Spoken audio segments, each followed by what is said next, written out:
حضرت عبداللہ ابن عباس رضی اللہ تعالیٰ روایت فرماتے ہیں۔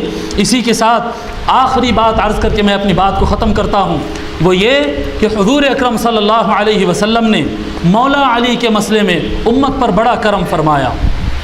آخری بات، امت پر حضور اکرم صلی اللہ علیہ وسلم نے بڑا کرم فرمایا۔ جیسا کہ میں نے عرض کیا کہ مولا علی کی شان یہ ہے کہ ان کے اندر نبوت کی تجلی ہے، ان کے اندر وہ نبی نہیں ہے مگر مصطفیٰ کی شان جھلکتی ہے علی سے، جی ان کی شان جھلکتی، علی کے اندر سے مصطفیٰ کی شان۔ آقا صلی اللہ علیہ، ایک حدیث شریف ہے، حضور صلی اللہ علیہ وسلم فرماتے ہیں کہ نبیوں کا ذکر کرنا عبادت ہے اور ولیوں کا ذکر کرنا گناہوں کو مٹاتا ہے۔ یہ حضرت ابو بکر رضی اللہ تعالیٰ عنہ سے لے کے آج تک سارے اولیاء کی شان یہ ہے کہ ان کا نام لو تو گناہ مٹتے ہیں، اور کسی نبی کا نام لو تو نیکی لکھی جاتی ہے۔ اور حضور صلی اللہ علیہ وسلم اس معاملے میں بھی علی کو ولیوں کے زمرے میں نہیں، نبی تو نہیں ہے مگر تجلی نبوت کی عطا کی ہے۔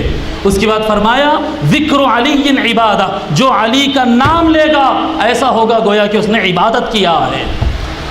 ولیوں کے زمرے میں اگر رکھتا تو گناہ مٹتے تھے، مگر ولیوں کے زمروں میں نہیں، نبی کے زمرے میں، یعنی نبی کی تجلی، آقا کی تجلی عطا فرمایا کہ جو محمد کہے عبادت ہے، جو ابراہیم و موسیٰ کہے عبادت ہے، جو علی مولا کہے تو عبادت ہے، علی مولا کہے تو عبادت ہے۔ ذکر علی عبادہ، اور مولا علی کی کیا شان بیان کی جائے۔